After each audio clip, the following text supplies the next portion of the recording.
O aniversário da minha irmã estava chegando e meus pais me pediram para levar o bolo. Assim que ela viu o bolo, jogou-o no meu rosto por causa do recheio errado e gritou: "Tudo que você toca vira cinzas." Ela esperava pelas minhas lágrimas. Foi então que minha mãe me agarrou pelos cabelos e disse, uma velha fingindo chorar: "Vou te ensinar uma lição por arruinar a festa da minha preciosa filha." Ela começou a me chutar até eu cair no chão. Mas silenciosamente lavei o rosto e olhei nos olhos delas. Elas saíram e, quando voltaram, me viram à mesa com alguém cuja presença as paralisou. Meu nome é Ide e tenho 34 anos. Durante a maior parte da minha vida adulta, fui a bode expiatório da família, a filha esquecida, aquela que nunca conseguia fazer nada certo aos olhos dos meus pais. Minha irmã mais nova, Zara, sempre foi a filha perfeita, a princesa que não podia errar, mesmo quando fazia tudo errado. Deixe-me explicar a dinâmica da minha família. Meus pais, Harrison e Mabel Lockhill, tiveram-me quando eram jovens e despreparados. Eu fui um acidente. Embora nunca tenham dito explicitamente, suas ações falavam por si. 3 anos depois, eles tiveram Zara. E, de repente, sabiam como ser pais. Eles a enchiam de amor, atenção, presentes caros e perdão sem limites por seus erros. Enquanto isso, eu era cobrada por padrões impossíveis e criticada até por respirar alto demais. Crescendo, eu via a Zara sair impune de tudo. Ela podia quebrar objetos valiosos e me culpar, roubar dinheiro da bolsa da mãe, ser suspensa da escola por brigar, e de algum jeito tudo era justificado ou minha culpa por não ser uma influência melhor. Aprendi cedo que reclamar da injustiça só piorava a minha situação. Então, mantive a cabeça baixa e me concentrei nos estudos, na esperança de que o sucesso acadêmico finalmente me rendesse algum reconhecimento. Mas nunca aconteceu. Quando me formei no ensino médio como valedictorian, Zara era a estrela do programa de teatro da escola. E adivinhe de quem os feitos foram celebrados no jantar? Não eram os meus. Fui para a faculdade com bolsa integral, me formei em finanças e consegui um emprego bem remunerado em uma empresa de prestígio.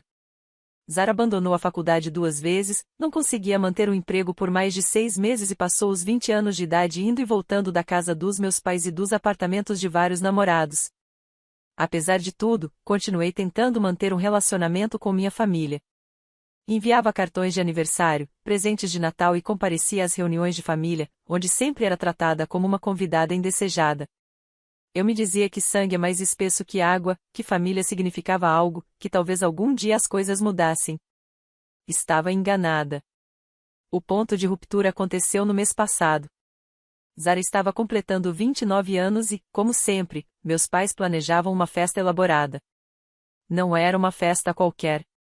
Seria na casa deles, com cerca de 40 convidados, comida servida por buffet, decoração profissional e banda ao vivo. Pense em uma extravagância do nível de recepção de casamento.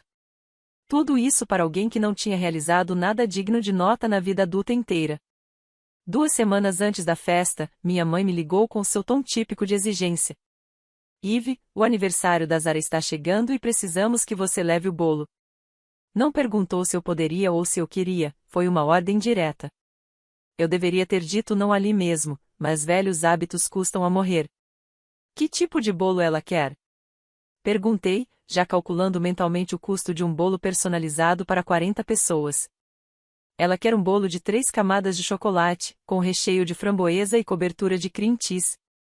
Vá àquela confeitaria cara no centro, nada de supermercado barato. E Eve, não estrague. É importante." A confeitaria cara que ela mencionou era Deloco a Patisserie, onde um bolo personalizado para 40 pessoas custaria cerca de $300, quase uma semana de compras para mim. Mas aceitei, ainda tentando ser a filha boa, esperando algum reconhecimento ou apreciação. Pedi o bolo exatamente como especificado, confirmei várias vezes o recheio de framboesa e combinei a retirada na manhã da festa.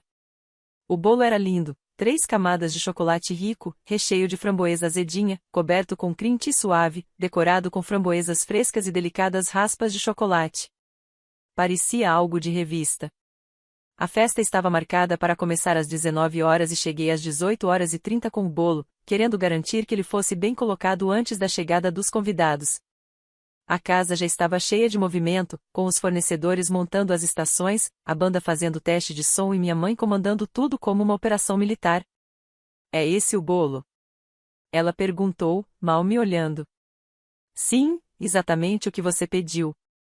3 camadas, chocolate com recheio de framboesa, cobertura de cream cheese. Ela acenou de forma desdenhosa e fez um gesto em direção à mesa de sobremesas.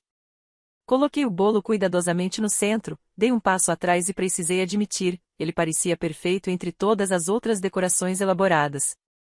Zara fez sua entrada triunfal às 19h15, fashionavelmente atrasada para a própria festa.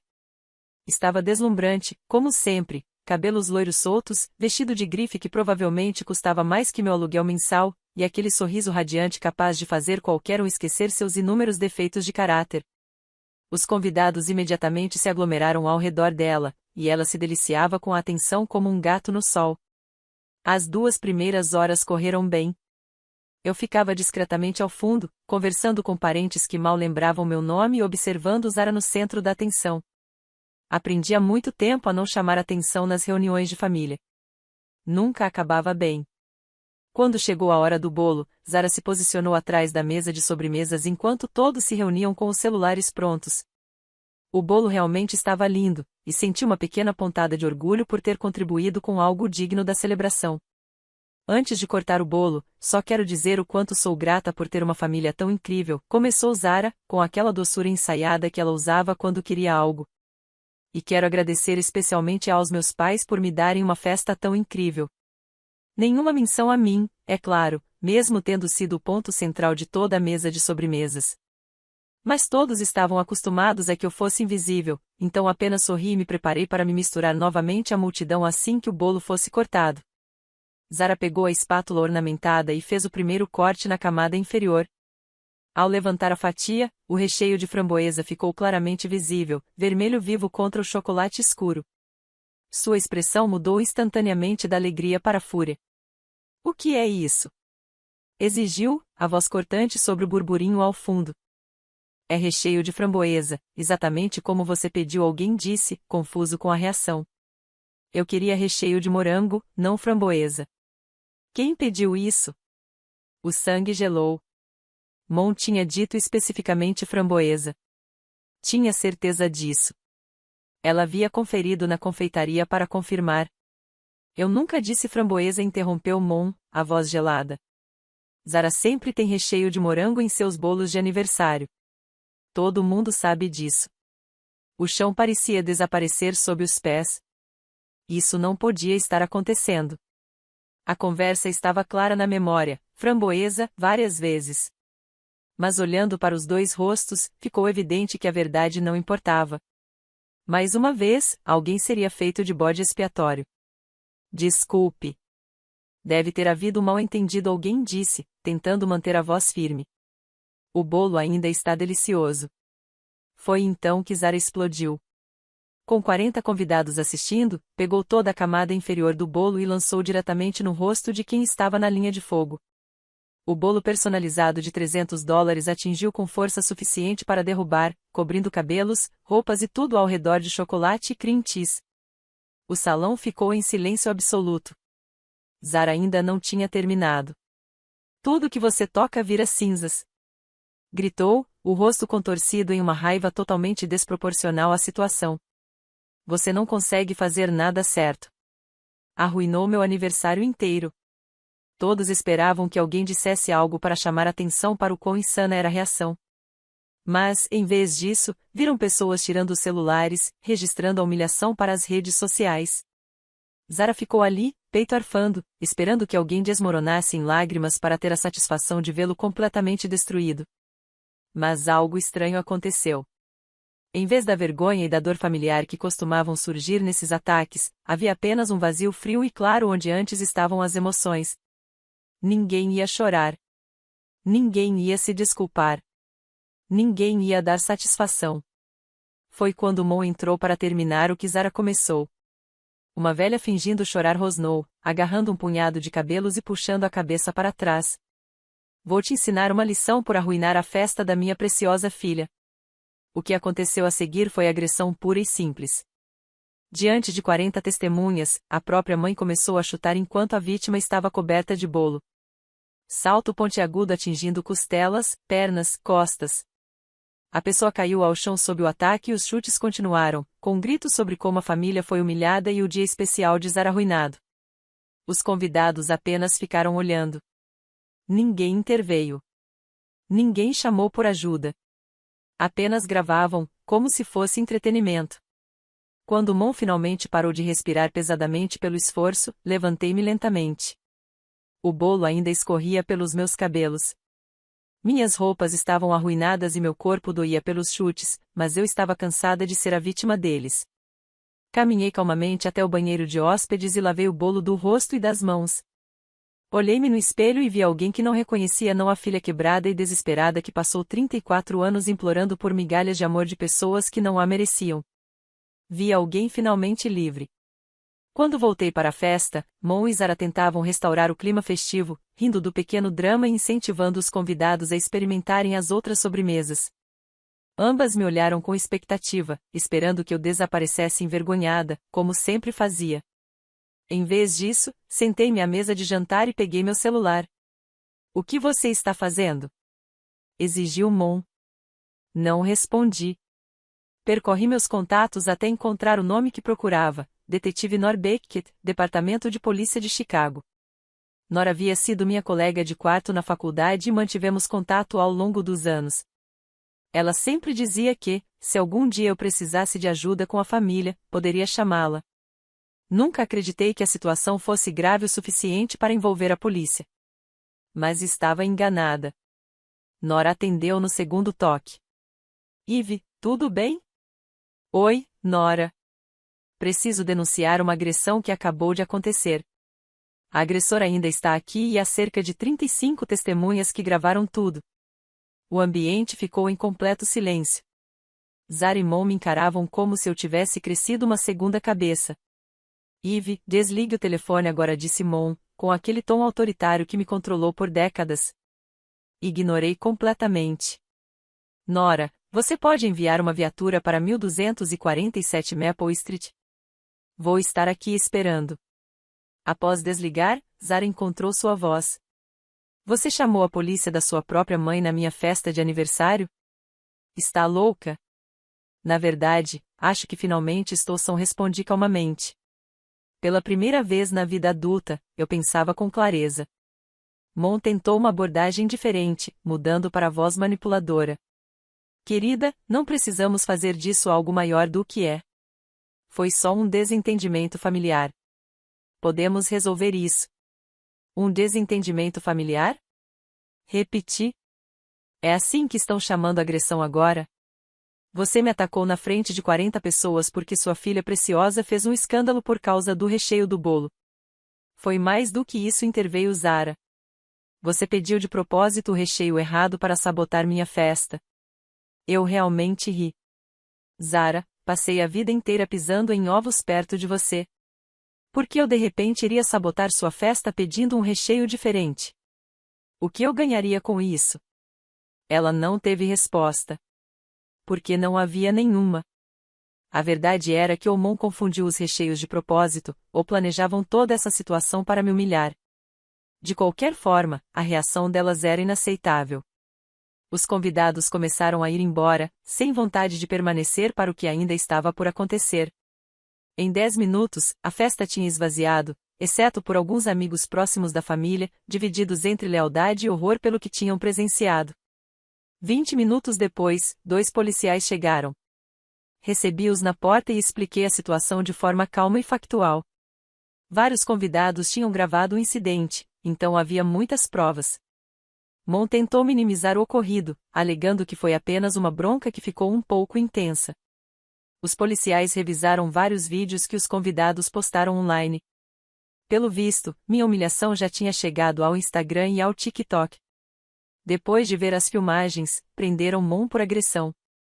Enquanto era algemada, ela me olhou com ódio puro. "Nunca vou te perdoar por isso", disse. "Que bom", respondi. "Eu não quero mais o seu perdão." Zara chorava, implorando aos policiais para não levarem Mon, prometendo que isso nunca mais aconteceria. Mas agressão é agressão, independentemente da dinâmica familiar. Mon foi levada algemada enquanto Zara gritava que eu tinha destruído a família. Pai, que havia estado notavelmente ausente durante a agressão, apareceu de repente e tentou fazer o papel de pacificador. Eve, isso está indo longe demais. Você sabe que sua mãe não quis te machucar. Ela me chutou repetidamente enquanto eu estava no chão. Pai, em que mundo isso não é querer me machucar? Ele também não teve resposta. Depois que a polícia saiu, fiquei sozinha na casa dos meus pais com o pai e Zara. As decorações da festa ainda estavam montadas. Havia bolo espalhado pelo tapete e o silêncio era ensurdecedor. Espero que você esteja feliz, disse Zara, com a máscara borrada pelo choro. Você estragou tudo. Olhei ao redor para os restos da festa elaborada, para as decorações caras e a comida servida, para a vida de privilégio construída com o favoritismo dos meus pais e o meu próprio silêncio. Na verdade, eu estou feliz, disse. Pela primeira vez em anos, estou genuinamente feliz. E estava. O peso que carregava por toda a vida finalmente havia desaparecido. Eu enfrentei-os, estabeleci limites e me recusei a ser mais uma vítima deles. A sensação era incrível. Saí naquela noite e voltei para meu apartamento silencioso, onde ninguém gritava comigo, jogava coisas ou me chutava por existir. Pedi comida chinesa, tomei um longo banho e dormi melhor do que há meses. Os dias seguintes foram uma avalanche de procedimentos legais e dramas familiares. Mon foi acusada de agressão, e vários amigos de Zara que haviam postado os vídeos online foram contatados pela polícia como testemunhas. A história viralizou nas redes sociais com a hashtag Kakegate, e a reação do público foi esmagadoramente favorável à minha decisão de processar. Zara me ligou dezenas de vezes, deixando mensagens cada vez mais desesperadas, implorando para que eu retirasse a denúncia e consertasse o que eu havia quebrado. Ela ofereceu desde desculpas falsas até subornos e ameaças. Não respondi a nenhuma delas. Pai tentou uma abordagem mais sutil, aparecendo no meu trabalho para uma conversa razoável sobre a situação. Ele queria que eu considerasse como isso afetava a reputação da família, como Mon estava sofrendo na cadeia, como Zara estava devastada pela atenção negativa. Pai disse calmamente onde estava toda essa preocupação com a família quando Mon me chutava na festa da Zara? Onde estava a preocupação com a reputação quando Zara jogou um bolo no meu rosto na frente de 40 pessoas? Ele não teve resposta. A audiência preliminar foi marcada para 3 semanas após o incidente. O advogado de Mon tentou argumentar que se tratava de um pequeno desentendimento familiar que havia sido exagerado, mas as provas em vídeo eram contundentes.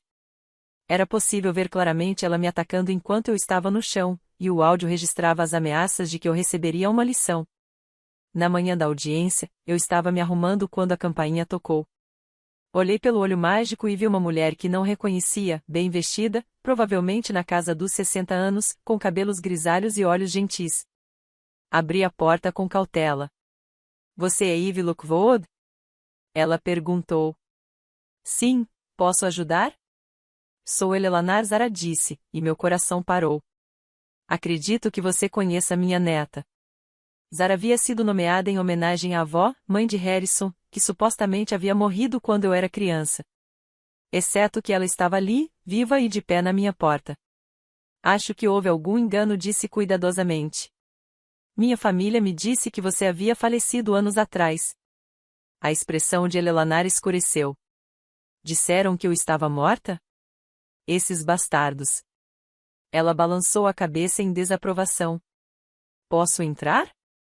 Temos muito que conversar. Nas 2 horas seguintes, Eleanor revelou a verdade sobre a história da minha família. Ela não tinha morrido. Fora cortada da família quando se opôs à maneira como me tratavam na infância. Tentou intervir várias vezes, oferecendo-me acolher para ajudar nos estudos, dar apoio emocional. Meus pais ameaçaram conseguir uma ordem de restrição se ela não ficasse afastada. Tenho observado de longe, explicou. Eu sabia da sua formatura, do seu emprego, das suas conquistas. Estava tão orgulhosa de você e tão irritada por não poder fazer parte da sua vida. Por que agora? Perguntei, ainda processando a revelação de que minha avó estava viva e vinha lutando por mim o tempo todo. Porque vi os vídeos online e disse simplesmente. Vi o que fizeram com você e decidi que não iria mais respeitar os desejos deles. Você merece saber que alguém da sua família realmente te ama. Elelanar era rica antes de meus pais a cortarem, e havia se tornado ainda mais próspera nos anos seguintes, graças a investimentos inteligentes e negócios imobiliários. Ela possuía uma rede bem-sucedida de hotéis boutique e procurava alguém para ajudá-la a administrar os negócios. Tenho uma proposta para você, disse. Venha trabalhar comigo.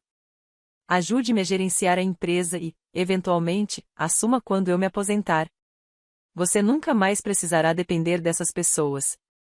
Parecia bom demais para ser verdade, mas Elelanar trouxe documentos comprovando tudo o que havia me contado, papéis legais mostrando as ameaças dos meus pais, fotos de cartões de aniversário e presentes de Natal que eles devolveram, até cópias de um fundo universitário que ela tentou criar para mim e que meus pais recusaram. A audiência seria naquela tarde, e perguntei a Elelanar se ela queria me acompanhar. Ela concordou imediatamente. Quando entramos juntas no tribunal, os rostos dos meus pais ficaram pálidos. Pai recuou como se tivesse visto um fantasma. Mon, tentando se apresentar como uma mulher respeitável que apenas cometeu um erro, parecia que ia vomitar. Olá, Harrison, disse Elelanar friamente. Mabel, você está horrível. Zara, que tinha chorado dramaticamente para impressionar qualquer repórter presente, parou no meio do soluço e ficou olhando. Ela já tinha visto fotos da homenageada que dava nome a ela, mas nunca a conhecera pessoalmente. Vovó Elelanar sussurrou. Não me chame assim, respondeu Elelanar secamente. Não sou mais sua avó. Eu desejei seu pai anos atrás quando ele escolheu a crueldade em vez da família. A audiência prosseguiu com Elelanar sentada ao meu lado na primeira fila, sua presença como um escudo contra a energia tóxica da minha família. O juiz analisou as provas, ouviu os depoimentos e, finalmente, declarou Mon culpada de agressão. Ela foi sentenciada a serviços comunitários, aulas de controle da raiva e obrigada a pagar minhas despesas médicas e terapêuticas. Mais importante para mim, o juiz concedeu uma ordem de restrição, impedindo Mon e Zara de me contatarem por um ano. Pai não foi incluído na ordem, já que não participou da agressão, mas foi alertado de que qualquer assédio ou intimidação resultaria em acusações adicionais. Ao sairmos do tribunal, Zara tentou uma última manipulação. Eve, por favor, somos família. Não deixe que alguma rixa antiga destrua nosso relacionamento. Virei-me para olhá-la. Olhar de verdade, provavelmente pela última vez. Ela ainda era bonita, dramática, completamente egocêntrica. Naquele momento, senti algo que nunca havia sentido antes, pena. Não pelo que ela tinha feito comigo, mas pelo que ela se tornou. Zara disse baixinho: espero que um dia você descubra como ser feliz sem fazer os outros infelizes. Mas eu não estarei por perto para assistir. Elelanar e eu nos afastamos juntas, e eu nunca mais olhei para trás.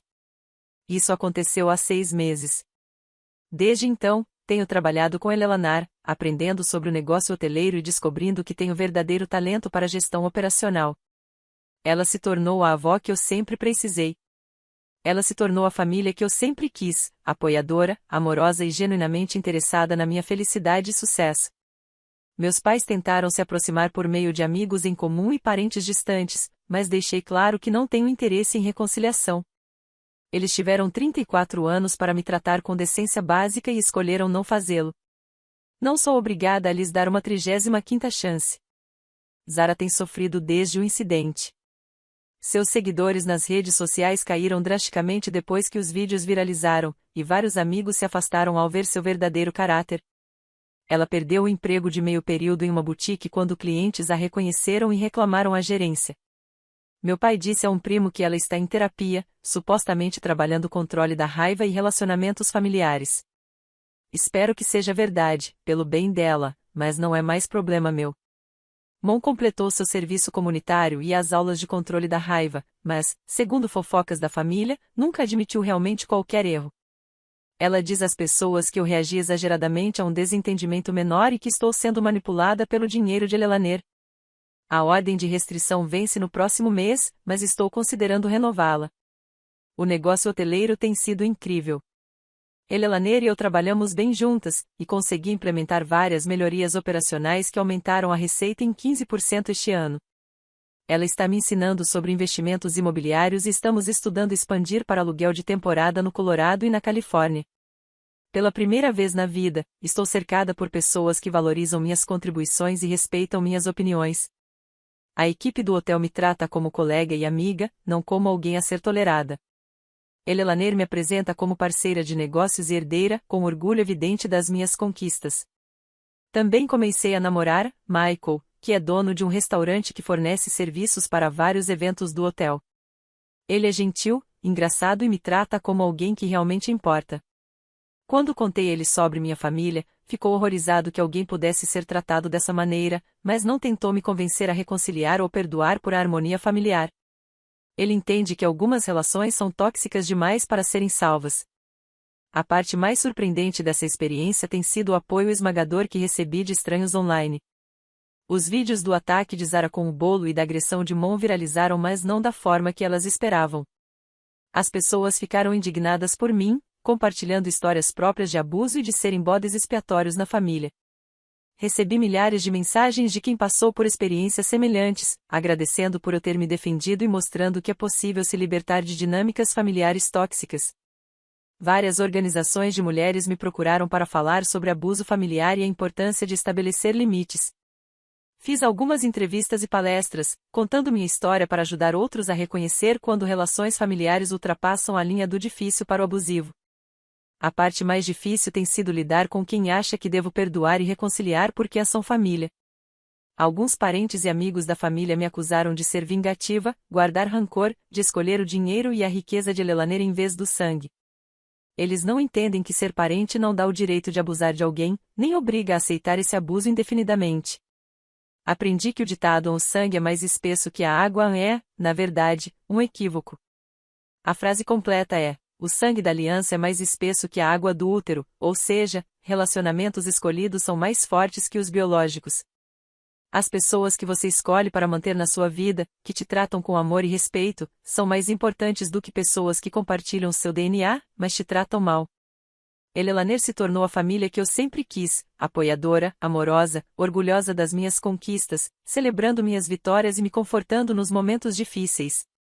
Ela me trata como membro valioso da família, não como um fardo a ser tolerado. No mês passado, ela me adotou legalmente como filha e herdeira. Aos 34 anos, fui oficialmente adotada pela minha avó de 71 anos, e foi um dos dias mais felizes da minha vida. A papelada legal foi apenas uma formalidade. Ela já havia sido mais mãe para mim em 6 meses do que Mabel tinha sido em 3 décadas.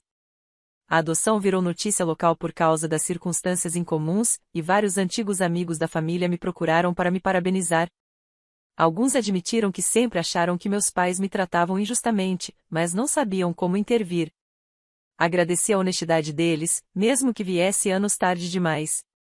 Uma dessas conversas se destacou particularmente.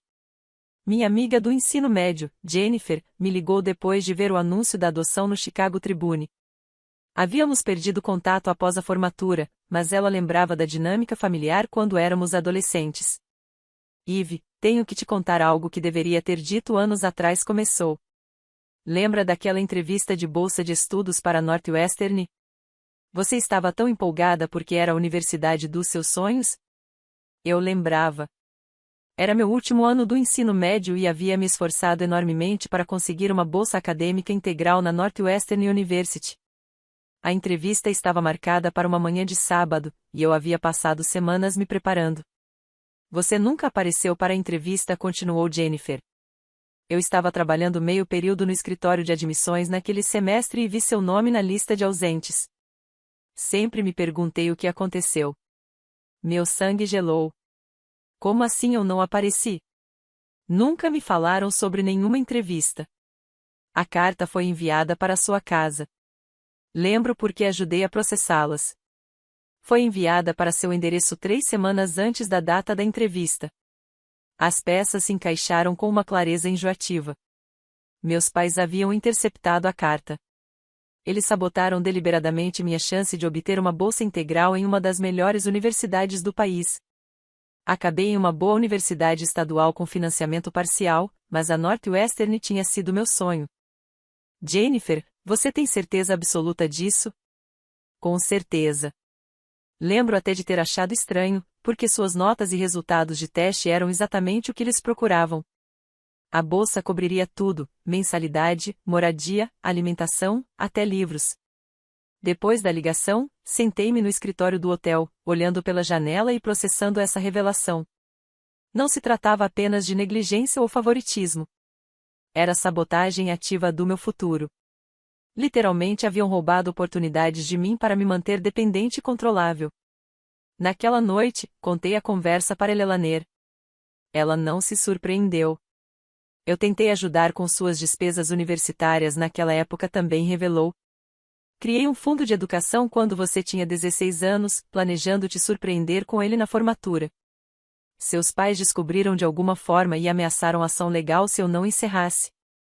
Disseram que não queriam que eu interferisse nas decisões deles sobre sua educação. Quanto havia no fundo? O suficiente para cobrir 4 anos em qualquer universidade privada, mais pós-graduação, se você quisesse. A dimensão do que havia sido roubado de mim era impressionante. Não apenas apoio emocional ou reconhecimento, mas oportunidades reais, possibilidades educacionais, segurança financeira. Eles haviam minado sistematicamente meu potencial para me manter sob controle. Eles achavam que eu nunca descobriria? Perguntei. Elelaner deu de ombros. Narcisistas não pensam tão adiante. Eles simplesmente reagem a qualquer coisa que ameace seu controle no momento. Seu sucesso significaria menos atenção e recursos para Zara, então eles fizeram questão de que isso não acontecesse. Essa revelação me ajudou a processar parte da culpa que carregava por ter cortado meu relacionamento com eles de forma tão completa. Não se tratava apenas do incidente do bolo ou até mesmo da agressão. Era sobre uma vida inteira de sabotagem deliberada, disfarçada de dinâmica familiar. Algumas semanas depois, recebi uma visita inesperada no hotel. Nora Beckett, a detetive que prendeu minha mãe, apareceu durante o intervalo do almoço. Espero que não se importe com a minha visita, disse. Queria saber como você está e tenho algumas informações que talvez queira conhecer. Sentamos no café do hotel, e Nora explicou que vinha acompanhando outros incidentes mencionados no boletim de ocorrência. Contatamos algumas testemunhas daquela noite, disse ela, e várias mencionaram que não foi a primeira vez que viram sua família te tratar mal. Uma mulher, Angela Torres, disse que havia testemunhado sua mãe te disciplinando fisicamente em um restaurante, cerca de 2 anos atrás. Angela era uma das amigas de Zara que esteve na festa de aniversário. Lembrei vagamente do incidente no restaurante. Mon havia me dado um tapa no rosto em público porque eu pedi ao garçom para dividir a conta, em vez de deixar que meu pai pagasse por todos. Angela disse que se sentiu tão desconfortável que quase chamou a polícia naquela noite, mas não quis se envolver em assuntos familiares. Desde então, vinha carregando culpa por isso. Nora tirou um pequeno caderno. Olha, Eve. Pelo que descobrimos, há um padrão de comportamento aqui que vai muito além de uma noite ruim. Se você quiser, podemos até construir um caso de assédio e abuso contínuos. A ideia era tentadora, mas eu finalmente estava em um bom lugar e não queria me arrastar de volta para aquela situação tóxica. Agradeço a oferta, Nora, mas acho que a ordem de restrição é suficiente por enquanto. Quero apenas seguir em frente. Ela assentiu compreensiva. Imaginei que você diria isso, mas queria que soubesse que a opção existe. E Eve, estou orgulhosa de você por ter se colocado contra eles. Muitas pessoas permanecem presas em situações familiares abusivas porque acham que precisam. Depois que Nora foi embora, refleti sobre quantas pessoas presenciaram o tratamento da minha família ao longo dos anos e não fizeram nada. Não porque fossem más, mas porque o abuso familiar frequentemente é descartado como questão privada ou apenas drama familiar. O silêncio das testemunhas permitiu que meus pais continuassem com esse comportamento por décadas. Essa é parte da razão pela qual comecei a falar publicamente sobre minha experiência. No início, eram apenas algumas entrevistas para a mídia local, mas a resposta foi avassaladora. Recebi centenas de mensagens de pessoas compartilhando suas próprias histórias de ser o bode expiatório da família, de síndrome do filho perfeito e de abuso emocional. Uma mensagem me marcou especialmente. Uma mulher chamada Lisa escreveu: assisti sua entrevista no Canal 7 e senti como se você estivesse contando minha história. Tenho 42 anos e ainda tento ganhar a aprovação dos meus pais enquanto eles cobrem meu irmão mais novo de elogios e apoio. Sua história me deu permissão para parar de tentar. Essas mensagens me fizeram perceber que minha situação não era única. Na verdade, era bastante comum. Famílias com um filho bode expiatório e outro filho perfeito existem em todos os lugares.